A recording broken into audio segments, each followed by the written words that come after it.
ఉమ్మడి ఆంధ్రప్రదేశ్ రాష్ట్రానికి ముఖ్యమంత్రిగా సేవలందించిన మహానేత కీర్తిశేషులు కోట్ల విజయభాస్కర్ రెడ్డి 105వ జయంతి సందర్భంగా ఆయన తనయుడు డోన్ నియోజకవర్గ ఎమ్మెల్యే కోట్ల జయసూర్యప్రకాష్ రెడ్డి కర్నూలు పట్టణంలోని మాజీ ముఖ్యమంత్రి కోట్ల విజయభాస్కర్ రెడ్డి కిషన్ ఘాట్ వద్ద ఉన్న ఆయన సమాధి వద్ద పూలమాలలు సమర్పించి నివాళులర్పించారు.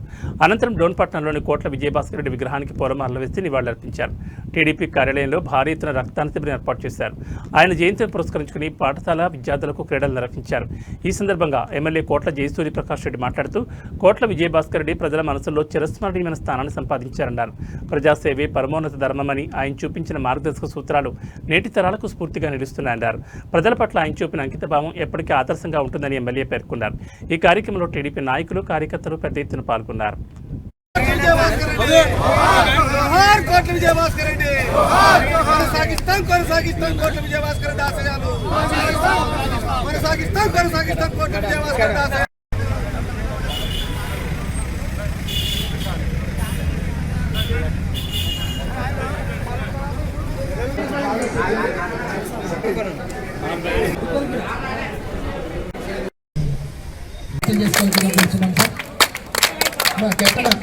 రైల్వే సుబ్బారావు ప్లీజ్ వెళ్తున్నా నేను కూడా సాధ్యపడ